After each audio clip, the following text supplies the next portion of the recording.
Assalamualaikum warahmatullahi wabarakatuh. Selamat sore untuk semua yang sudah hadir di Jakarta Diabetes Meeting 2021. Ini 30th GDM. Ada saya Dimas Bek akan memandu acara sore hari ini. Satu informasi yang sangat luar biasa yang akan dibagikan di sore hari ini bersama dengan dokter-dokter yang cantik-cantik, pinter-pinter, jago-jago semua di bidangnya. Dan kita akan sharing berbagai macam informasi mengenai updates dengan kasih tahu apa aja evolution and revolution yang sudah diadakan dan juga strategi-strategi untuk diabetic care. Ada Dr.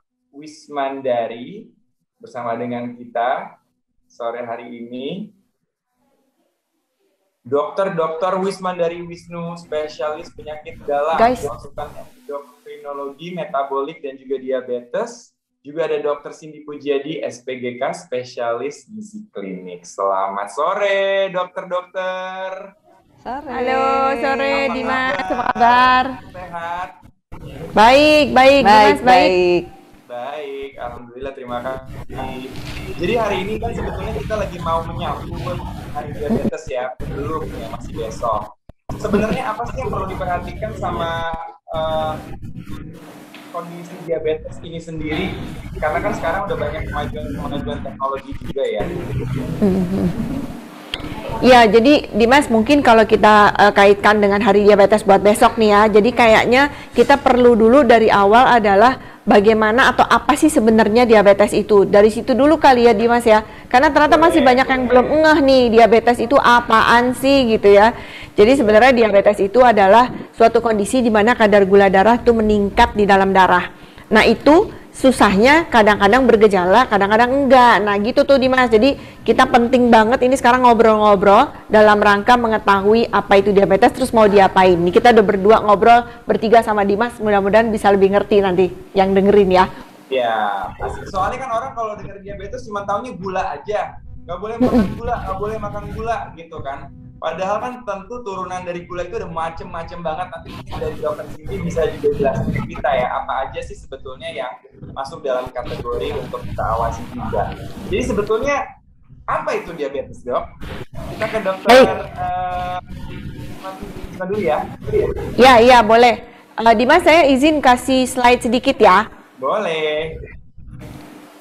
Nih, kalau kita kasih lihat dari gambar ini, sebenarnya yang namanya diabetes itu adalah beberapa kondisi yang berkaitan dengan ujungnya memang kadar gula darah meningkat. Tetapi selain itu, ini juga berkaitan dengan pola hidup yang sedentary. Kemudian juga berkaitan dengan keturunan, ya. Kemudian kadar bahwa diabetes itu karena insulinnya kurang atau karena insulinnya ada tapi nggak bisa bekerja dengan baik. Nah, satu yang perlu kita tekankan adalah belum bisa sembuh. Makanya peran teman-teman dari spesialis gizi klinik ini penting banget karena nggak bisa sembuh, jadinya harus bagus tata laksananya. Salah satunya dari teman sejawat saya ini, betul sekali. Gitu Dimas. Oke, jadi sebenarnya banyak faktor yang menyebabkan ini bisa terjadi sama kita ya. Tapi yang paling beresiko itu apa? Siapa ya dok? Nah, kalau masalah resiko ini juga sesuatu yang kita suka kelewatan. Kenapa? Karena kadang kita nggak sadar bahwa kita tuh beresiko. Saya kasih lihat gambar lagi ya, Dokter Dimas jadinya tuh. Baik, kita kasih gambar lagi. Nih gambarnya ya. Jadi yang namanya faktor risiko orang untuk menjadi diabetes itu adalah, boleh dikasih lihat gambarnya. Jadi orang-orang yang jarang bergerak atau nggak pernah olahraga ya. Jujur kita olahraga untuk saya sih, kok Dokter Cindy jangan ditanya. Saya suka banget, sering banget ngelihat Dokter Cindy di Instagram. Rajin banget olahraga. Lain kali ikutan. Ya boleh. Kalau sama Dokter Cindy ntar saya minder soalnya udah olahraga banget gitu ya. Kemudian karena makanan yang nggak sehat, lagi-lagi berkaitan dengan Dokter Cindy lagi. Dan tadi ya orang yang gemuk sama orang yang ada keturunan. Nah itu adalah orang-orang yang beresiko Dimas. Coba Dimas dari tante-tantenya atau eyangnya segala ada nggak yang dari keluarga inti ya ada diabetes apa enggak? Karena Dimas nih langsing banget Dokter Cindy. Yeah. Padahal ikutan program makan-makan melulu ya Dokter Dimas ya. Programnya program makan-makan tapi langsing terus tuh. Kalau lagi di videoin ya makan-makan, kalau enggak dia makan sehat. Oh gitu ya Dimas rahasianya ya. Cuman kalau pas lagi di TV aja. Moderation. Iya. Oh, oke. Tapi sebetulnya kalau aku punya pengalaman boleh sharing sedikit sama dokter Dewi sama dokter Wismandari itu adalah aku punya sahabat dekat, dia usianya 29 tahun, perempuan, bisa nyata ya. Dia itu nggak tahu bahwa ada keturunan dan di keluarga inti itu orang tua maupun keluarga tante-tante om-omnya itu levelan orang tuanya juga nggak ada yang terdeteksi ada diabetes, tapi suatu hari dia itu merasa haus banget dan pengen banget minum gula. Pengen banget minum gula. Sampai suatu hari itu dia terus kolaps dan bangun-bangun dia udah di ICU. Ternyata dia shock badannya dan dia akhirnya didiagnos dengan diabetes. Dia sama sekali nggak tahu. Ada istilahnya itu dok, kalau nggak salah namanya apa ya, dia kena shock gitu. Dan memang bahaya sekali. Itu sebetulnya gimana caranya? Apa kita memang harus cek atau gimana kalau misalnya nggak bisa mendeteksi ada keturunan? Ya betul banget. Dimas, kisah nyatanya menginspirasi saya untuk menceritakan gejala diabetes. Jadi sebenarnya gejalanya udah khas banget ya, udah jelas banget nih tadi temennya Dimas ini ada haus melulu gitu ya. Nah ini salah satu ininya slide-nya boleh dari panitia. Jadi dari gambar ini saya bisa menjelaskan bahwa kalau orang ada gejala seperti sering lelah, sering buang air kecil, berat badannya turun drastis padahal nggak ke dokter Cindy tapi kok beratnya turun gitu ya. Jadi nggak pakai apa-apa turun sendiri. Kemudian tadi ya lapar melulu, haus melulu, burem, ujung-ujung jarinya ada kesemutan atau kebas-kebas. Nah itu tuh sebenarnya udah tanda-tanda ke arah diabetes. Jadi sebenarnya jangan tunggu parah kayak temannya Dimas tadi. Itu kayaknya ketoasidosis, bener nggak Dimas tadi temannya? Betul. Ya itu kalau udah kayak gitu kan komplikasi. Orangnya fit banget, iya. Iya. Rajin olahraga, jadi ini benar-benar kondisi keturunan dia berarti ya dok ya. Oke, sepertinya begitu, tapi sayang nggak terdeteksi lebih dini ya Dimas ya. Jadi udah berat baru langsung ketahuan. Oke, nah tadi kan dokter Cindy sama dokter Wismandari sempat juga nanya nih, Dimas gimana nih? Aku jujur kalau rutin blood check setiap tahun pasti ada. Kemudian aku juga pasti ada cek-cek, biasanya kan kita mengatur kolesterol, habis itu uric acid gitu ya, yang standar. Tapi ada nggak sih cek khusus untuk diabetes, untuk aku yang pengen cek aja walaupun aku tidak merasa bergejala atau keturunan? Oke, itu penting banget. Jadi orang-orang yang tadi ada faktor risiko, walaupun kalau ngelihat penampakannya Dimas, nggak ada keluarga diabetes, nggak overweight, orang yang rajin olahraga, itu sebenarnya nggak masuk faktor risiko ya, Dokter Cindy ya. Tapi kalau dia umur juga enggak. Dimas umurnya berapa? 25 ya Dimas ya? Berapa umurmu Dimas? 33 ya. Oke. Mukanya masih 25 asalnya. Oke. Jadi di umur juga belum masuk faktor risiko. Tetapi memang sebaiknya orang yang nggak ada faktor risiko sama sekali tetap mencek gula darahnya paling tidak 2 tahun sekali gitu ya. Nah kalau yang ada faktor risiko paling tidak setahun sekali. Cek gula darah aja deh yang gampang, atau sambil iseng lewat di supermarket apa di apotek ya, Dokter Cindy ya. Sekarang di apotek tuh banyak ngecek, itu dulu juga boleh. Pokoknya ada ngecek. Nah nanti yang seriusnya baru ke laboratorium paling tidak 2 tahun sekali. Nah, kita kan kadang-kadang juga nggak nyangka nih, tiba-tiba kita misalnya setelah check up rutin ataupun kayak tadi iseng lewat apotek, kan sekarang ada yang cuma ditutup itu terus dapat hasilnya. Iya betul. Ternyata ada di dalam threshold atau di dalam angka yang udah mepet nih, ya kan? Belum sampai bisa didiagnosis tapi sudah mepet. Itu mesti ngapain? Karena aku kan awam banget nih. Itu pertanyaannya bagus. Kalau misalnya udah ada angka-angka mepet, artinya kita boleh menganggap bahwa Anda misalnya jatuhnya ke antara angka-angka antara ya, itu namanya prediabetes Dimas. Kalau prediabetes kita sudah langsung tata laksana dengan seperti ini. Ini kita lihat, jadi tata laksananya edukasi. Salah satu yang kita lakukan hari ini adalah dalam rangka menjalankan pilar tersebut. Kemudian kita juga menjalankan adanya aktivitas fisik, artinya olahraga ya. Saya yakin Dimas juga olahraga karena sering lihat di Instagramnya olahraganya rutin. Kemudian terakhir baru obat-obatan. Nah yang terakhirnya sekali, ini bisa iya bisa enggak, yaitu pemantauan mandiri. Kenapa bisa iya bisa enggak? Karena kalau mampu dia bisa beli tes gula darah sendiri. Tapi paling tidak dia memantau apa sih sebenarnya gejala dia hari ini, gula darah dia hari ini, kemudian dia ngerasa ada apa hari ini, itu harus dipantau sendiri. Ada satu langkah yang saya skip karena itu adalah tujuan hari ini yang akan kita bahas banyak, yaitu pola yang sangat penting Dimas adalah kita harus merencanakan makan dengan sebaik mungkin. Bukan nggak makan ya Dokter Cindy. Bukan, tetap makan. Nah, itu dia. Nah, kita dari pilar ini, walaupun pilarnya banyak, tapi kita ngebahasnya kayak fokus di perencanaan makan kayak Dokter Dimas ya. Mumpung ada ahlinya bersebelah saya. Nah, pas banget. Ini Dokter Cindy ini lagi dicari banget sama orang-orang karena banyak banget yang selama pandemi ini di rumah aja. Lalu banyak muncul hobi-hobi baru, ada yang hobinya jadi olahraga, ada juga yang hobinya malah makan. Jadi Dokter Cindy bisa membantu dua-duanya.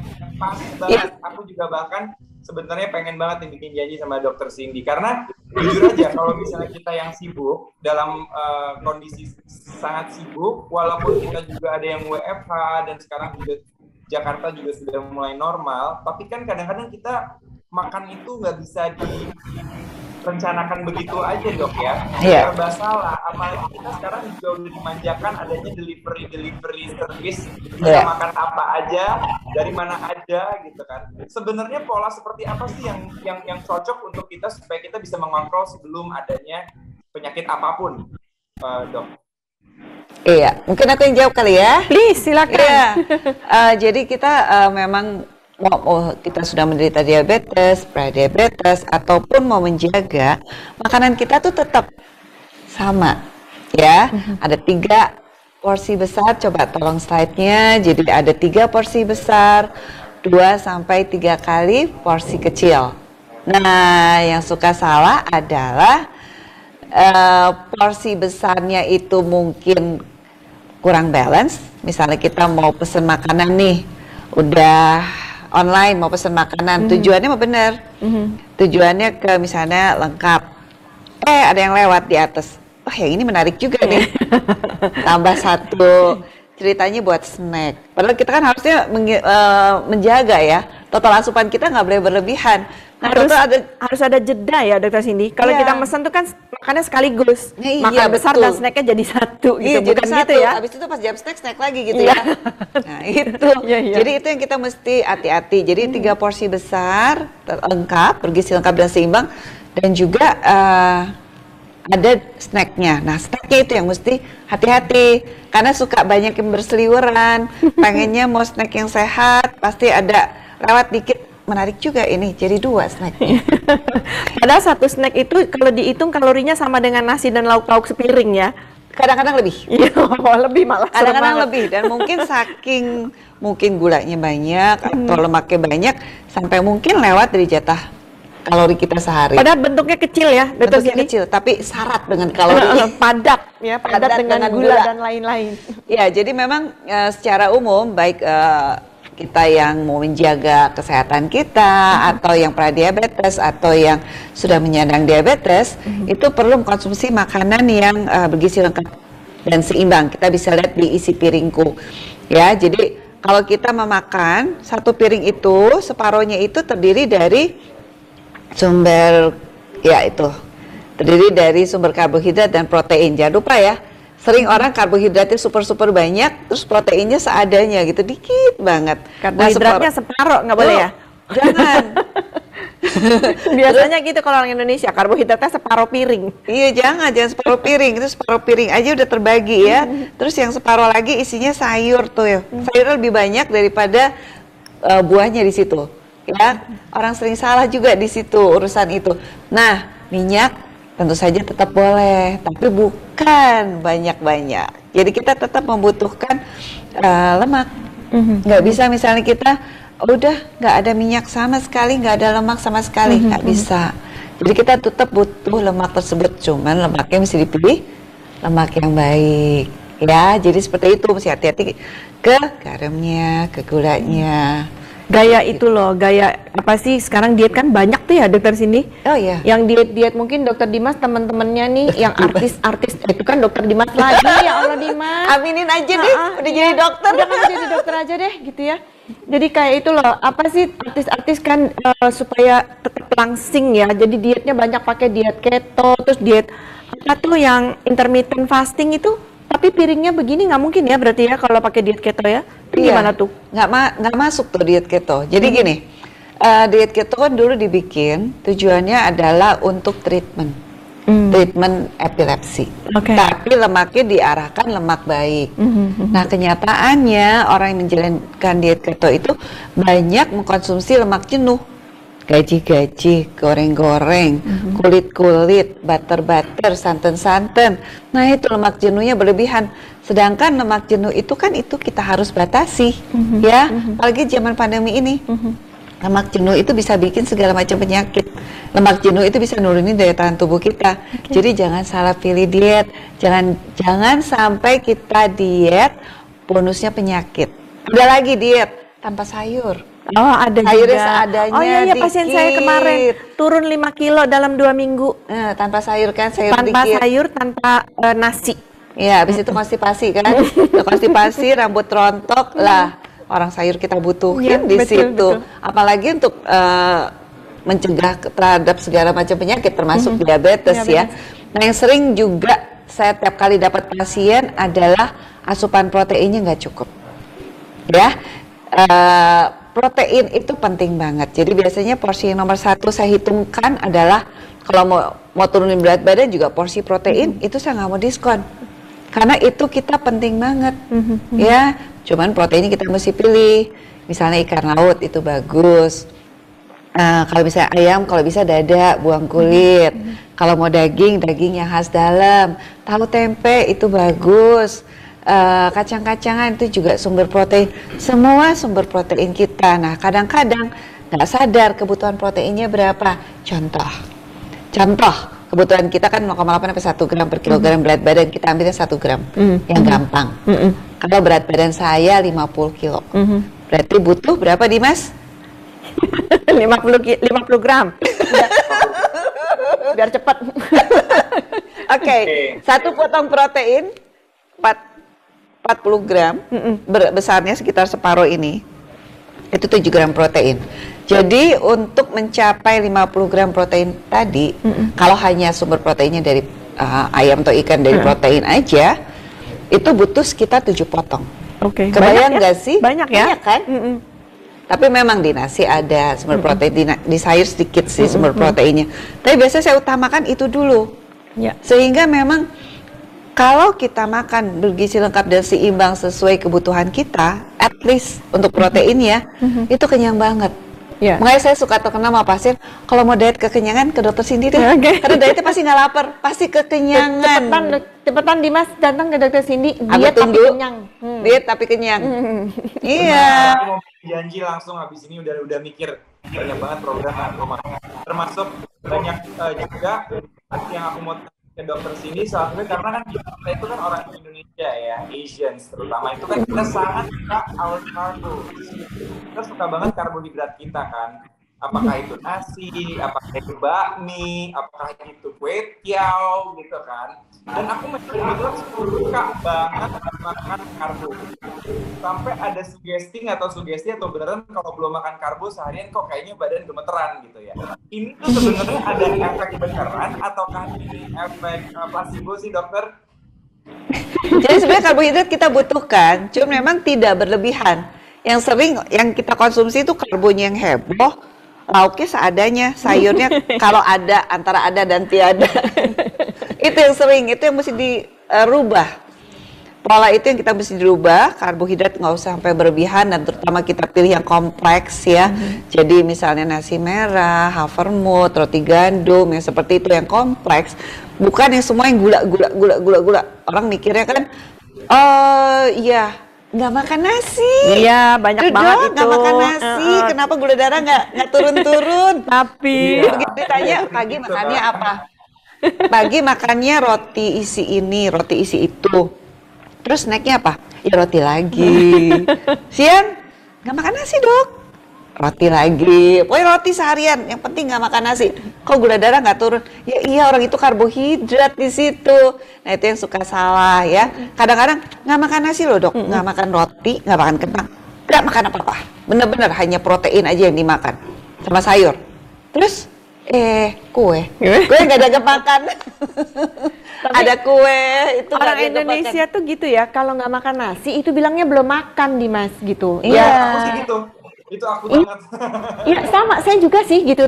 Tapi kita sadar penuh bahwa kalau sudah makan roti, ya itu sebenarnya makan juga. Tapi pasien tuh sering banget nih, Mas. Jadi pagi makan apa? Nggak makan, Dok. Bener-bener nggak makan sama sekali. Enggak, Dok. Tapi setelah dikorek, makan nasi pakai telur. Itu makan. Enggak, kadang-kadang makan risol doang kok. Iya. Makan kroket doang, nggak makan nasi. Dok. Ya dok, aku ingin tanya, kan tadi kita ngomongin soal juice diet yang lagi trending topik di mana-mana, kayak keto, fasting gitu ya. Ada juga sekarang aku dengar mengenai pilihan-pilihan sayur dan buah yang nggak bagus buat orang-orang diabetes. Ya. Apakah itu benar ataukah enggak? Ya, jadi kalau untuk sayur, menurut saya, sayur itu kalori paling kecil. Bahkan sayur yang masih ada kalorinya pun jauh lebih kecil dibandingkan kalau kita mengkonsumsi sesuatu yang mengandung gula atau roti atau apa. Jadi sayur, ya udah tenang aja deh kalau sepanjang sayur yang masih lebih banyak kita konsumsi, apalagi sayur itu sumber vitamin, mineral, dan serat. Jadi sayur dioseng boleh banyak, Dok? Boleh lah sayur. Oh, dioseng boleh ya, digoreng boleh. Yang penting minyaknya jangan kebanyakan ya. Nah, itu Maksudnya, dia. tapi minyaknya itu ada kalorinya banyak. Sayurnya sampai lemes gara-gara digoreng kelamaan. Nah, itu keburu penyerapannya lebih cepat di situ. Nah, yang suka salah juga adalah buah. Ya. Jadi sering orang pikir, "Dok, aku kalau malam udah nggak makan, Dok. Buah doang." Buah aja. Buah doang. Emang buah nggak ada kalorinya? Buah itu ada kalorinya. Jadi kadang-kadang orang pikir makan segini, orang buah kok nggak ada kalorinya kan? Nggak, itu ada kalorinya. Buahnya apa dulu lagi ya? Nah, buahnya duren lagi. Apalagi gini, sering begitu saya dapat pasien datang, gula darah saya, waduh, tinggi terus. Pas dianalisis apa tau nggak? Dia minum jus pagi, siang, malam, Ya, jus. Bisa sampai mungkin 6 botol tuh jus. Iya. Nggak merasa makan gula. Ada soal Itu jus. diet kayak gitu ya. Dimas mungkin pernah denger tuh yang diet cuman minum jus aja seharian. Ya, Apa detox itu loh. Nah, itu saya pernah dapat pasien satu. Ya. Kebetulan itu pasien kan biasa kontrol rutin, terus turunnya bagus, lemaknya turun. Suatu saat dia turunnya cepat banget. Terus saya tanya, kok kamu kali ini turunnya cepat banget tapi rada salah, saya bilang. Oh, saya detox, Dok. Oke, detoxnya apa? 3 hari minum jus doang, 6 botol. Oke, emang 3 hari turun 2,4 atau 2,5 kilo. Tahu apa yang terjadi? Dia turun 2,4 kilogram otot. Ototnya yang kehilangan ya. Ototnya yang hilang dalam waktu 3 hari. Sedangkan dia naikin otot setengah mati. Akhirnya dia harus kembalikan otot 2,4 kilo itu 4 bulan. Efeknya panjang ya jadinya. Jadi 3 hari dibuang, dia mesti balikin 4 bulan. 4 bulan aja mau mepet-mepet itu masih belum nyampe. Dia sia-siakan 3 hari dengan diet yang salah. Nah, itu yang sering orang nggak mikir karena dia pikir ya sudahlah, yang penting turun gitu kan. Ya, nah, itu ya. yang salah. Nah, yang sering juga lupa adalah ini apa aja yang mesti dihindarin nih. Ini suka nggak sadar nih orang-orang.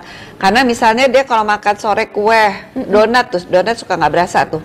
Makan 1, 2, 3, toto 10. Martabak dok, martabak. Nah, martabak Aduh, juga. itu. Itu nggak berasa, itu kalorinya nempel di situ. Ya, segala macam yang mengandung gula. Dia bilang, coba slide ya. Dia bilang gula, tapi nggak makan gula pasir, gula batu, gula merah. Ya, tapi saya nggak minum pakai gula kok, cuma minum pakai gula merah, gula batu, kayak Nah, gitu-gitu. itu still ada kalorinya. Atau jus, atau minuman yang ternyata dikasih sirup gula juga. Jadi semua itu gula. Gorengan, sering tuh sore-sore.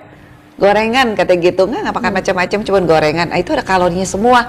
Misalnya, 1 porsi tahu itu sekitar 2 potong tahu digoreng, nambah 50 kalori. Terus kita makan tahunya berapa? 10. Itu tahu panas-panas ya emang ya, Iya. selep aja Nggak berasa gitu. kan 10, toto habis, tuh bonusnya udah 500 kalori dari di luar kalori dari tahunya. Ya. Nggak terasa makan kecil-kecil. Kalau tadi dokter Cindy sempat mention soal gula, ada dong substitut gula. Kalau misalnya masih pengen yang manis-manis, bisa pakai apa dong dok? Bisa menambahkan gula pengganti. Tapi aku lebih suka. Kenapa kita tidak merubah kebiasaan kita yang manis itu menjadi berkurang manisnya. Jadi lebih mungkin bagus, ya? itu akan lebih baik dibandingkan memang kita tetap mau manis-manis terus biarpun gula pengganti, soalnya ada penelitiannya juga efeknya kurang gitu. Itu kan sebenarnya masalah mindset ya, Mindset-nya. Dr. Cindy ya. Jadi kalau kita mindsetnya sudah terbiasa dengan harus ada manisnya, ya dia akan mencari itu terus. Tapi kalau mindsetnya ditekan bahwa nggak makan atau nggak minum manis itu sebenarnya nggak apa-apa gitu loh. Mungkin Harusnya. itu lebih penting itu ya, Betul. diarahkan ke situ. Tapi kalau kepaksa banget ya pakai gula pemanis ya udahlah ya sekali-sekali ya. Iya. Nah yang berikutnya lagi suka nggak sadar apa atau nggak garam. Iya, garam di Indonesia makanannya hampir semua garamnya luar biasa banyak, dan semakin saya review semakin banyak pakai garam, orang-orang makin asin semua gitu. Ya. Ya, jadi kebutuhan normal garam kita cuma 1 sendok teh per hari. Itu kebutuhan normal. Pasien begitu dibilangin, kebutuhan normal kita 1 sendok teh per hari loh. Dikit amat tuh. Nah, Di biasanya meja lebih makan, banyak. di meja makan udah ditaruh tuh ya soalnya. Iya. Setiap mau makan cut gitu. Jadi terus kenapa sekarang lagi mikir, bisa nih diabetes? Lo kok sengki garam juga? Ya itu kan diabetes punya teman kan, hipertensi, sakit jantung, Ada tuh saudara kandungnya ya. sahabat baik. Sahabat baik. Jarang diabetes sendirian tuh jarang ya. Biasanya Iya. ada teman-temannya. Makanya jangan sampai kena diabetes karena biasanya ada hipertensinya, ada kolesterolnya. Nah, itu yang kita hindari salah satunya dengan penggunaan semua zat tuh harus ada batasnya deh. Iya. Ya, termasuk garam. Yes. Oke, Betul. Dokter ini sama Dokter Wismandari ini kalau misalnya dilihat trennya ya, not something yang bagus atau positif, tapi saya pengen tahu aja, apakah ada ya ini semakin lama semakin mudah atau justru semakin pada aware dengan kondisi supaya jangan sampai kena diabetes? Iya, ini boleh ya dari sini. Jadi kalau kita bicara umur, emang ini bikin deg-degan para endokrinologis nih. Karena makin kesini yang kena makin muda. Tadi temennya dokter Dewi-nya, temennya Dimas kan juga 29 tahun tadi kalau nggak salah ya? Iya, 29 tahun. Iya. Ya, makanya itu kan sesuatu yang jadi bergeser dari pola diabetes pada umumnya. Yang tadinya umur 40-50 ke atas, sekarang makin muda. Tapi memang mungkin yang temennya Dimas mesti dicari lagi nih diabetes tipe berapa ya. Karena kalau tipe 2 biasanya karakteristiknya gemuk. Tadi kalau temennya Dimas bilang olahraga, jadi harusnya nggak gemuk ya? Gemuk nggak Dimas? Nggak. Very fit. Mungkin ini diabetes yang tipe lain. Tapi kita bicara yang tipe 2 deh ya. Kalau tipe 2 tuh makin muda, biasanya orangnya gemuk. Yeah. Salahnya dari pasien-pasiennya dokter sini nih yang makan yang nggak karuan ya. Yeah. Akhirnya gemuk, jadi dia mudah ada penumpukan lemak ya. Penumpukan lemak itulah yang membuat fungsi dari pankreas kita yang menghasilkan insulin jadi nggak bagus. Nah, itu yang harus diberantas dengan pola hidup sehat, Dimas. Gitu. Sorry, saya mau ngobrol sama dokter Cindy sebentar mengenai pola hidup sehat. Karena kan apalagi kalau kita lihat ini kan makin lama makin muda. Artinya kan sebetulnya semua itu dimulai dari rumah ya dokter Cindy ya. Iya, betul banget. Semua itu awalnya dari rumah dan support keluarga itu sangat penting. Kadang-kadang saya bukan mau mendiskredit atau mau menghakimi, tapi biasanya kalau kita lihat ada pola keluarga yang overweight itu biasanya satu keluarga kita bisa lihat mereka seringkali mirip karena kan makanannya pasti sama. Iya. Itu bagaimana cara dokter Cindy bisa merubah pola hidup itu berdasarkan mindset, dok? Kan nggak segampang itu, dok. Kalau kita cerita ini gampang, tapi I'm sure for them it's very difficult. Iya, ya, memang susah banget. Tapi sering kalau misalnya yang ngegemuk adalah anaknya, itu kan ditemani sama orang tuanya. Jadi biasanya orang tuanya juga mungkin lebih kan. Jadi selalu saya bilang, ayo Bareng ya, harus bareng. sehingga akhirnya sekeluarga itu sehat. Tata gitu, kadang-kadang yang mau diet itu anaknya misalnya. Tapi yang lain akhirnya terbawa karena mesti toleransi mengikuti makanan yang lagi diet.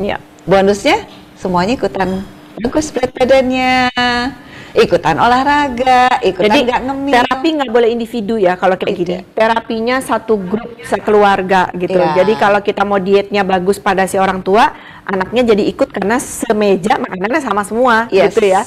Jadi memang mesti bareng-bareng sekeluarga. Dan memang kalau diet tadi yang gambar yang untuk yang pasien aku tuh, aku mau nunjukin yang mau nurunin berat badan tuh ya. Nah, ini aku mau tunjukin aja ya. Di situ ada 2 pasien saya yang turun sama-sama 6 kilo di saat yang sama. Yang satu turun ototnya turun, yang sebelah kanan tuh ototnya turun banyak. Nah, yang sebelah kiri ototnya lumayan terjaga di situ. Dan bisa terlihat ternyata kalau yang ototnya terjaga, lemaknya turunnya lebih banyak dibandingkan yang kanan, lemaknya turunnya lebih dikit. Dan yang akan lebih awet adalah yang sebelah kiri. Kenapa? Yang lemaknya turun lebih banyak dan ototnya terjaga, itu akan lebih awet dan tidak yoyo. Yang kanan kalau nggak dibetulin, ototnya makin turun, itu biasanya yoyo, naik lagi. Jadi itu faktor yang memang kita mesti jaga. Nah, makanannya seperti apa? Orang selalu pikir, oh iya kalau dietnya segini berarti seumur hidup segitu. Nyata tidak. Kalau misalnya dia perubahannya kurang gitu baik, itu kita mesti betulin lagi. Supaya dia penurunannya jadinya benar dan awet, bonus sehat. Karena targetnya kita mesti turun lemak kan, bukan turun otot dan air. Nah, itu yang orang suka salah. Karena mereka pikir kilogram aja yang turun, salah. Yang harus turun adalah lemak tubuh kita. Betul. Kalau ke dokter Cindy nanti dapatnya kayak gini nih ya, dokter Cindy dihitung dulu ya komposisinya kayak apa. Iya, nanti Dimas kita lihat deh, kamu komposisi tubuhnya seperti apa. Jadi kamu bisa aware, aku berada seperti apa. Misalnya kalau saya nggak terlalu lebih nih ya, semua orang nganggap saya kurus, belum tentu saya itu lemaknya tidak lebih. Bisa saja lemak saya lebih, otot saya di bawah normal. Jadi saya gendut, kurang gizi. Itu bisa terjadi. Nggak, tapi nggak mungkin sih kalau dokter Cindy, saya nggak percaya. Tadi ada yang Misalnya, iya. Dua pasien dokter Cindy ini 6 kilo. Sebenarnya dokter itu suka kasih standar nggak sih yang aman itu turunnya berapa banyak? Kan kalau kita lihat yang ekstrim diet itu nggak boleh. Batas aman itu sebulan itu turun berapa sih kalau orang mau target diri? Jadi yang normal itu sekitar 2 sampai 7 kilo. Itu yang normal dan awet per bulan. 2 sampai 7 kilo per bulan. 2 sampai 7 kilo per bulan. Tapi ada sih kasus-kasus anomali. Ada satu pasien dia saya kasih dia kalori sekitar 1.900 kalori. Banyak juga. Iya, dan dia nurut banget. Tahu apa yang terjadi? Sebulan dia turun 15 kilo lemak. Tanpa obat, tanpa apa-apa. Hanya diet dan olahraga yang terarah. Di awal memang salah dia. Awal misalnya yang turun banyakkan ototnya, karena dia pikir oh iya aku keren banget nih ya gitu ya. Salah, betulin lagi, olahraganya ada yang salah, cara makannya ada yang salah, lokasinya di sebelah mana gitu mesti makannya, dibetulin langsung. Berikutnya yang turun hanya lemak, otot naik. Itu yang justru bagus, makanya akhirnya dia sebulan turun 15 kilo walaupun saya buruan kontrol, kamu diturunnya apa nih? Kebanyakan ya. Ini kebanyakan saya bilang gitu. Tapi yang turun lemaknya aja dan dia 1.900 kalori. So, ya sudah nggak bisa komplain. Jadi itu lanjut terus turun terus gitu. Iya, sekarang udah turun 23 kilo. Dengan kalori yang tinggi ya. Dengan kalori yang tinggi dan olahraga yang rutin. Emang obes ya. Memang awalnya obes. Sangat. Nah, itu yang salah karena itu yang orang nggak ngeh karena dia turun banyak karena dia beratnya di atas 100. Jadi makanya suka cepat turunnya gitu. lebih cepat. Turunnya lebih cepat. Mungkin kalau kayak Dimas ini nggak terlalu cepat karena awalnya juga nggak obes gitu ya. Jadi jangan berharap turun 20 kilo juga Dimas, nggak bagus juga. Kurus terus, pengennya kayaknya ada isi, nanti orang melihat pengen dikit dong gitu ya. Jadi sebenarnya saya rasa semua orang datang ke dokter sendiri dengan problem yang beda-beda. Ya, ada yang mau gemukin, ada yang mau kurusin, ada yang mau stay. Jadi kalau kita bicara Dimas, boleh bentar, kalau tadi kita bicara berapa kilo kita turunnya, kalau tadi kan dari sisi sehat ya. Kalau saya mungkin dari sisi penyakit nih, kalau misalnya orangnya sudah diabetes, kemudian dia obes, kita nggak minta dia turun jadi berat badan ideal. Ya misalnya 100 gitu ya, berat badan idealnya katakanlah 60, ya masa mesti turun 40 kilo gitu. Kita nggak minta kayak gitu ya. Jadi mungkin Bapak Ibu yang dengar di sini, kalau berat Anda memang obes sekali, saya cuma minta untuk turunkan 5-10% dari berat badan sekarang. Jadi kalau 100 kita turunkan mungkin 5-10 kilo gitu ya. Dan itu pun gradual tadi yang kayak dokter Cindy bilang gitu. Beda lagi sama yang tadi memang pengen nurunin. Nggak ada penyakit. Kalau ini ada penyakit beda lagi targetnya gitu. Iya, tapi emang kita targetkan lemaknya yang turun. Iya, berapapun berat yang terjadi, target lemak. Sip. Oke. Dokter, aku mau tanya, saya sangat amat banyak mengkonsumsi vitamin, apalagi tiba-tiba ada pandemi ya, makin paranoid. vitamin saya tambah tuh, dari dulu nggak minum vitamin D, sekarang minum, nggak minum zinc, sekarang minum. Sebenarnya komposisi vitamin yang memang kita perlukan minimalnya itu apa aja sih dok, dan apakah dia sebetulnya bisa semua berimpact bagus terhadap kekebalan tubuh kita dan juga kondisi kesehatan kita, ataukah juga dia kalau terlalu banyak bisa membahayakan penyakit onderdil kita yang lain nih, dokter Risma? Ini ada gambarnya dokter Cindy ya, ini punyanya dokter Cindy, gambarnya boleh dikasih lihat coba nih masalah vitamin nih. Jadi memang ini sistem kekebalan tubuh kita ya. Jadi dia membutuhkan semua vitamin, bisa dilihat situ. A, B, C, D, E dibutuhkan di situ, juga mineral. Makanya tadi zinc. Zinc itu ada di setiap bagian di situ, termasuk A, B, C, D, E. Jadi memang kita membutuhkan vitamin dan mineral tersebut. Kalau kita mengkonsumsi makanan yang bergizi lengkap dan seimbang, tentu saja itu kita bisa dapatkan dari makanan. Tapi ada kondisi-kondisi tertentu, misalnya daya tahan tubuh kita turun, atau makanannya tidak bisa lengkap, itu kita membutuhkan juga tambahan suplementasi vitamin yang mungkin multivitamin cukup ya, karena itu akan membantu mengcover kebutuhan untuk daya tahan tubuh kita tadi dan segala macam yang tubuh kita butuhkan. Jadi di masa pandemi ini memang rata-rata yang utama C, D, zinc. Iya, ya itu dia. Karena kalau vitamin C sebenarnya kalau untuk yang masih muda-muda makannya bagus, harus ada. Apa perlu ditambah dari tablet lagi dari luar apa enggak? Padahal dia makan buahnya bagus, penyerapannya harusnya bagus. Cukup. Harusnya cukup ya? Harusnya cukup si vitamin C. Zinc juga kalau misalnya kita ambil dari daging, itu juga ada sebenarnya. Nah yang kadang-kadang ya itu makanannya nggak lengkap, dagingnya cuma dikit, sayurnya cuma dikit, sehingga itu yang membuat tidak cukup. Nah yang spesial adalah vitamin D yang beda. Karena kalau dari makanan kan vitamin D paling cuma 10-20%. Sedikit ya. Sisanya dibantu oleh sinar matahari. Matahari lagi hujan, nggak dapat juga ya. Jadi perlu suplemen. Ya boleh ya suplemen ya. Jadi vitamin-vitamin ini kalau untuk orang-orang yang sehat mungkin kita nggak perlu tambahan dari luar sebenarnya ya. Kalau mau dihitung-hitung cukup kalau makannya bagus gitu. Tapi pada orang-orang yang usia lanjut, pada orang diabetes, itu kan memang ada gangguan penyerapan gitu ya. Makannya kadang juga nggak nafsu gitu. Nah itu orang-orang seperti inilah yang menjadi kandidat untuk diberikan vitamin dari luar. Jadi sebenarnya kalau Dimas mau pakai, padahal kayaknya Dimas makanannya bagus ya. Mungkin antara perlu dan enggak deh gitu ya. Tapi kalau untuk pasien-pasien saya yang sudah usia lanjut, saya memang memberikan tambahan. Terutama vitamin B, Dokter Cindy. Kalau pada diabetes ya gitu, karena kan vitamin B itu melindungi saraf-saraf dan banyak sekali pasien kita yang kena komplikasinya ke saraf. Jadi boleh minum vitamin, tapi memang tetap nggak boleh berlebihan ya Dok Cindy ya. Tidak perlu berlebihan. Kalau B sama C kelebihan bisa dibuang, yang lain kelebihan dipendam di dalam gitu ya. Betul banget. Jadi jangan berlebihan. Oke. Saya mau pertanyaan ke ini sih sebenarnya ke saya pribadi ya, sebagai mungkin yang bilang makannya nggak overweight, terus saya juga olahraga ada, saya juga berkegiatan di luar masih kena matahari, artinya ini oke aja. Tapi dari dokter Cindy sebenarnya ada nggak tetap recommendation, karena kan kita juga selalu nambah umur ya dok.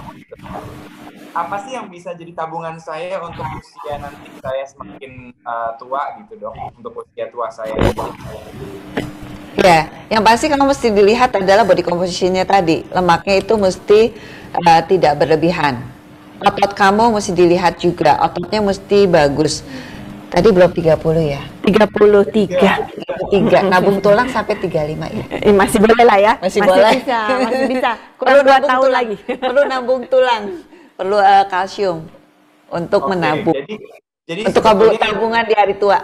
Kita udah boleh mulai nabung ya, walaupun kita dalam kondisi yang fit di sekarang ini, tetap kita perlu tabungan ke usia untuk kita menjaga supaya nanti di usia tua itu kita tetap kegiatan normal ya kan. Iya. Nah nabungnya itu yang tadi lemaknya mesti diturunkan, jangan lebih-lebih, karena kalau lemaknya berlebihan itu nabung penyakit. Jadi jangan nabung penyakit. Jadi lemaknya mesti dikurangin. Kalau nabung tuh di mana-mana memang nabung dari muda. Kalau udah tua namanya bukan nabung Dimas. Jadi nabungnya dari umur kamu ini. Jadi memang nabungnya harus pelan-pelan dari muda. Oke, kadang-kadang kan kita soalnya suka dengar dok kayak misalnya nggak apa-apa lah makan muda ini makan aja semua ya kan. Salah tuh. Semua gitu kan. Sebenarnya itu pola itu sebenarnya cara kita untuk mencintai diri kita sendiri juga dan juga orang sekeliling kita ya adalah dengan kita jaga kondisi kita sebaik-baiknya. Nah mungkin sebentar lagi kita bisa masuk ke sesi pertanyaan karena dari tadi ada beberapa pertanyaan. Salah satu udah boleh saya masuk ke sesi pertanyaan? Iya, boleh. Ya, baru mau lihat ada pertanyaan nggak? Silakan. Oke. Saya belum bisa buka pertanyaannya. Mungkin bisa dibantu. Boleh dibantu dikirim ke Dimas aja kali pertanyaannya ya. Atau dibacakan itu. Ada yang sudah pertanyaan? Ada satu pertanyaan yang lewat di layar saya itu adalah apakah orang yang ada diabetes itu punya pantangan yang umum, dok? Seperti memiliki ataukah dia misalnya tidak suplemen? Putus. Coba diulang. Putus-putus Dimas.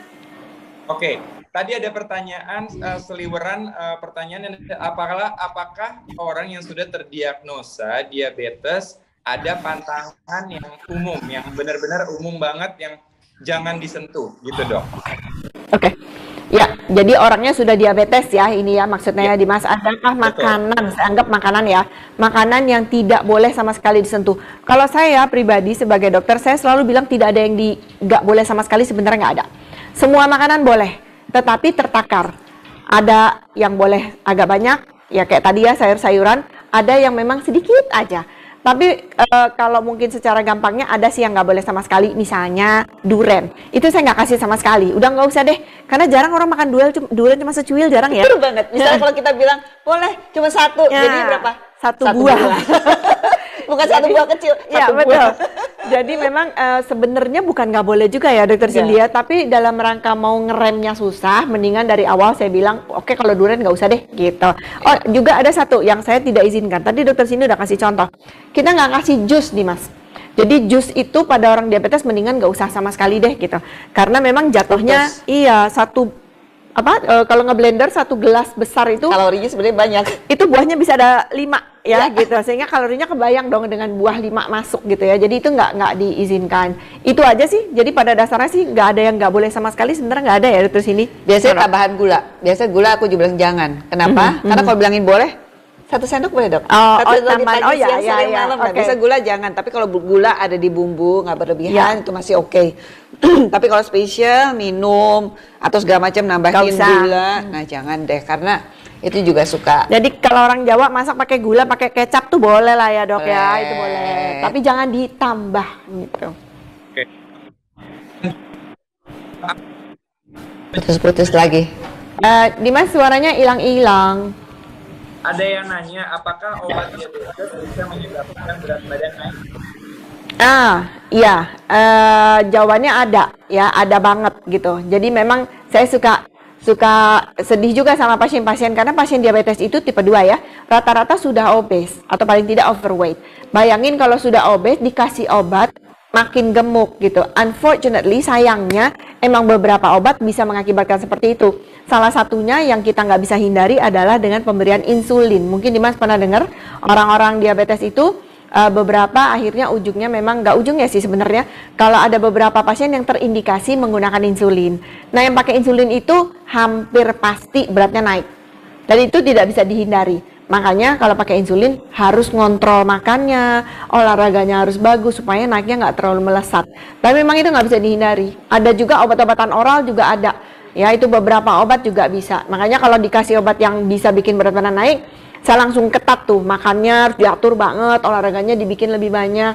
Tapi susah sih, karena biasanya usia lanjut udah ada pengapuran di lutut, jadi olahraga terbatas gitu ya. Jadi memang peran dokter gizi itu sangat penting kalau orang-orang di diabetes itu. Putus-putus lagi. Ada Putus-putus lagi, ya. Ya, ada pertanyaan lagi. Apakah boleh dikonsumsi setiap hari oleh pasien Apa-apa? Konsumsi setiap hari apa? Sorry, hilang-hilang Dimas. Oke, ada pertanyaan, apakah multivitamin boleh dikonsumsi setiap hari oleh pasien diabetes? Ini Menurut saya saya silakan boleh. Kalau cuma multivitamin itu biasanya kandungannya memang Kecil-kecil ya. kecil-kecil. Ya, Jadi ya. silakan, kan tadi kondisinya udah khusus sehingga Ya, memang betul. membutuhkan dia lebih. Jadi silakan. Kita bicara pasien diabetes ya, Dimas ya, karena diabetes tadi tuh udah tua, ada gangguan, ada komplikasi di usus biasanya, sehingga penyerapan vitamin dari makanan juga suka nggak bagus. Jadi silakan berikan. Oke, nah sekarang juga ada pertanyaan. Porsi yang paling pas untuk penderita diabetes dan jam makannya seperti apa? Ya, kalau porsi secara misalnya makannya segini, itu tidak berlaku untuk semua orang. Karena ada orang yang butuhnya sedikit lebih tinggi, ada orang yang butuhnya segini. Karena kalau misalnya saya berikan porsinya untuk yang kalorinya lebih tinggi, sedangkan kebutuhannya segini, nah itu jadinya kacau gula darahnya. Jadi memang porsinya itu biasanya diatur secara individual. Ya, baik sumber makronutriennya, karbohidrat, protein, lemaknya itu sebenarnya semuanya diatur secara individual. Nah, yang boleh banyak itu sayur-sayuran, buah biasanya diperhitungkan juga. Nah, protein itu memang perlu diatur sesuai kebutuhan masing-masing, tergantung kondisi kesehatannya. Kalau tidak ada masalah di ginjalnya, biasanya ya itu kita ambil 0,8 sampai 1 gram per kilogram berat badan. Kalau misalnya dia ada masalah, itu mesti diatur khusus. Ya, ya. Mungkin yang penting itu tadi dalam satu piring itu tadi ya. Iya, Dokter? dalam satu piring itu mesti lengkap tuh. Nah, itu udah pasti semua orang mesti seperti itu, mesti lengkap 3 porsi besar, 2 sampai 3 kali porsi kecil. Itu sama. Dok, apakah Nah, putus-putus. Sorry Dimas, nggak kedengeran. Oke, ini udah kedengeran belum ya? Ya, udah. Oke. Diet catering, olahraga 3 kali seminggu, minum obat herbal penahan nafsu makan, dan treatment untuk kurus. Itu boleh Minum dok? Ya, jadi kalau misalnya diet catering itu belum tentu makanan yang mereka berikan emang sesuai dengan kebutuhan dia. Karena ada yang membuat diet catering kalorinya terlalu rendah, ternyata dia butuhnya lebih segini. Jadi belum tentu sesuai, apalagi untuk diabetes. Itu nggak bisa terlalu rendah juga. Karena kadang-kadang kalau pakai insulin nggak bisa kita taruh ngikutin diet yang rendah kalori itu. Kalau catering itu disamaratakan soalnya, Iya. itu masalahnya kali Dimas Iya. ya. Jadi kita nggak ngitung, tadi kan kuncinya individual, Iya. satu-satu dihitung gitu. Jadi memang satu-satu dihitung sebenarnya. Nah, tadi pakai obat herbal saya sih Ya. nggak tahu ya. Kita sebaiknya kalau menggunakan obat-obat diet itu tolong di bawah pengawasan dokter. Karena sering orang bilang ini obat herbal kok aman, tapi kita nggak tahu apa itu isinya. Iya. Jadi apapun itu kalau obat tolong di bawah pengawasan dokter. Ya. Oke. Kemudian kurus dok, Putus-putus maaf. Hilang, dokter, Dimas sorry nggak kedengeran. suntik kurus dan juga Suntik kurus. Suntik kurus dan apa tadi? Ini lemak ya, sedot lemak. Sedot lemak. Ya. Kalau saya tidak setuju dengan suntik-suntik kurus karena yang paling penting adalah untuk penurunan berat badan yang benar adalah diet dan olahraga. Ya, apalagi penyandang diabetes udah pasti diet dan olahraga nomor 1 itu. Tidak ada yang suntik, simsalabim turun, enggak. Semuanya perlu perjuangan, perlu diet dan olahraga. Sedot lemak itu yang disedot kan lemaknya cuma di daerah kulit, Bawah kulit yang masalah aja ya. kita adalah visceral fat, Yang lemak di sekitar dalam. organ perut. Iya. Nah, itu tidak menjawab. Jadi tetap nggak ada simsalabim, tetap mesti diet dan olahraga. Kalau sampai misalnya udah kurus, udah bagus, tinggal shaping sedikit itu silakan ke dokter bedah plastik bedah misalnya. plastik. Ya. Mereka yang akan menjalankan. Jadi sih intinya kalau kita mau apa tadi ini kita Diet dan sehat. diet suntik turun sih benar. ya, beberapa pasien turun benar. Tapi turunnya yang model apa? Turunnya apanya yang turun tadi Mungkin ya? turunnya sebenarnya karena obatnya sih. Nah, bisa jadi gitu ya. Jadi memang bukannya nggak turun, mungkin berhasil turun, tapi turunnya kan kita bukan Apa? sembarang turun Nah, apa gitu. yang turun? Nah, itu tadi udah dibahas berkali-kali sama Dokter Cindy. Jadi dan itu instan, nanti naiknya juga instan. Yang Yes. model begitu pasti naiknya instan. Iya, Jadi udah pakai gaya sehat aja udah paling benar deh kata Dokter Cindy. Sepakat kita Dok. sepakat. Sama. Iya. Beberapa terakhir, oke. Nah, putus-putus. Mungkin kita ke beberapa pertanyaan. Oke. Putus-putus. Sorry, putus-putus nih Mas. Mbak harus. Ini kena hujan kali ya? Hujan gede. Iya. Sudah aman? Ya, aman. Oke. Apakah nasi yang disimpan dalam kulkas selama 24 jam atau lebih kadar karbohidrat aman dikonsumsi pasien diabetes? Ya, ini sering banget Dokter Cindy ditanya nggak boleh makan nasi panas. Intinya sama ya kayak gitu ya. Jadi harus didinginin dulu lemari es supaya nggak makan nasi panas. Itu sering banget ditanya.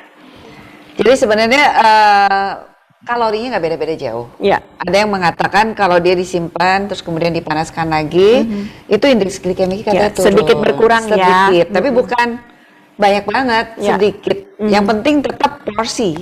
Ya. Porsi itu paling penting. Ya, nggak bisa ngarep-ngarep ini itu soalnya ada. Oh ini udah nggak ada gulanya, udah ada karbohidratnya, tapi nasi ada karbohidratnya kecuali shiratake. Iya. Nah itu nggak ada karbohidratnya, tapi kalau sering orang bilang ini nasi nggak ada karbohidratnya loh. Ya, yang dijual-jual itu ya. Iya, Nggak kayaknya masuk akal ya. Nggak masuk akal. Ya. Kalau karbohidrat, kalori tetap ada di situ. Cuman mungkin yang disimpan itu mungkin sedikit berkurang indeks glikemiknya di situ. Kalau saya mikirnya gini, kalau makan nasi anget itu kan enak banget ya. Kayak ngeliat Dimas lagi di programnya Dimas itu loh. Kayak makan nasi anget tuh enak banget Habisnya gitu ya. banyak, habisnya Iya, banyak. akhirnya jadinya banyak. Kalau nasinya dingin kita makannya males. Jatuhnya ke situ. Tapi sih saya sepakat sekali, pertanyaan itu betul, penelitiannya ada ya Dokter Cindy. ada Kalau penelitian. nasinya sudah didinginkan, kalorinya sedikit menurun. Tapi ya masa iya kita makan nasi alot gitu kan nggak enak juga ya. Nggak apa-apa nasi anget-anget nggak apa-apa, tapi lagi-lagi yang penting porsinya. Iya. Gitu. Oke, thank you. Nah, pertanyaan terakhir. Dan ini adalah kenapa dok yang lebih rentan terkena diabetes itu adalah perempuan? Dan apakah betul dalam salah satu gejalanya itu adalah gejala infeksi kemaluan? Bagaimana kalau itu sampai dan kenapa alasan perempuan lebih rentan? Ujungnya agak terputus-putus, tapi saya jawab aja yang berkaitan dengan yang satu, apakah lebih banyak perempuan, itu jawabannya nggak betul. Ya, jawabannya nggak betul karena sedikit lebih banyak laki-laki justru. Ya, jadi tidak betul bahwa lebih banyak perempuan. Mungkin kenapa kelihatan lebih banyak perempuan? Karena di dunia ini perempuan emang lebih banyak. Hidup perempuan, gitu ya. Karena emang lebih banyak perempuan gitu. Nah, yang berikutnya adalah masalah infeksi di kemaluan. Itu betul juga. Tadi kayaknya di gambar gejala diabetes itu muncul di yang gejala paling akhir. Jadi salah satu yang sering muncul itu adalah infeksi dari kemaluan. Salah satunya infeksi jamur. Kenapa begitu? Karena daya tahan tubuh orang diabetes itu turun. Tadi salah satu yang digambarkan kebutuhan vitamin itu meningkat karena memang imunitas orang diabetes itu turun. Sehingga gampang sekali muncul infeksi jamur, ya bakteri, ya virus, itu lebih mudah pada pasien-pasien dengan diabetes. Yang paling sering kenapa di kemaluan karena daerah situ kan lembab ya. Dengan lembab jamur lebih senang ke situ, ditambah terus karena memang dia belum terkontrol. Jadi manis tuh, memang manis. Apa yang dikeluarkan seperti urinnya itu manis. Jadi memang lebih sering ke situ. Jadi jawabannya betul sekali, memang sering. Dan tadi pertanyaan terakhir nggak begitu kedengeran Dimas, apa yang terakhir ya? Apa untuk mengatasi infeksi jamurnya? Infeksi di kemaluannya. Oke. Ya, salah satunya tentu pertama gulanya harus diperbaiki, harus bagus dulu, harus terkontrol. Yang kedua jaga kebersihan daerah kemaluan. Jadi mungkin kalau lembab ya mungkin kita pakai panty liner. Kalau panty linernya udah lembab ya kita harus sering ganti gitu. Mungkin paling gampang itu aja. Tapi nomor satu perbaiki gulanya. Nah, kita udah sampai ujung. Sorry Dimas. Putus-putus saya. Sorry putus-putus Dimas. Iya, masuk ya suaranya. Ya, oke. Oke, kita kayaknya udah sampai di penghujung acara kita. Terima kasih Dokter Dr. Wismandari atas informasinya yang luar biasa, banyak banget.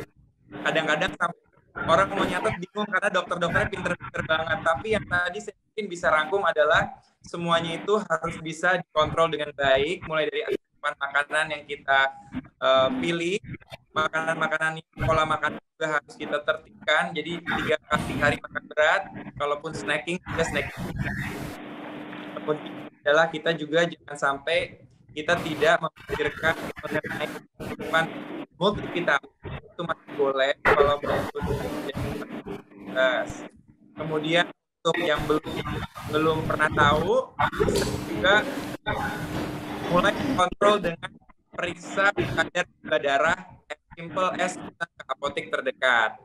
Kemudian untuk pertanyaannya juga terima kasih, tadi banyak banget pertanyaan sudah dijawab juga oleh dokter-dokternya. Saya cuma bisa semoga dokter sehat-sehat selalu dan selalu selalu bisa memberikan inspirasi bagi kita untuk selalu sehat, karena pasti yang namanya mencegah lebih baik daripada mengobati. Mungkin dari dokter-dokter ada. Thank you Dimas, terima kasih. Semua yang hadir, terima kasih Dr. Cindy, thank you so much. Mudah-mudahan bermanfaat buat semuanya. Terima kasih. Thank you semua. Assalamualaikum warahmatullahi wabarakatuh. Waalaikumsalam warahmatullahi wabarakatuh. Thank you.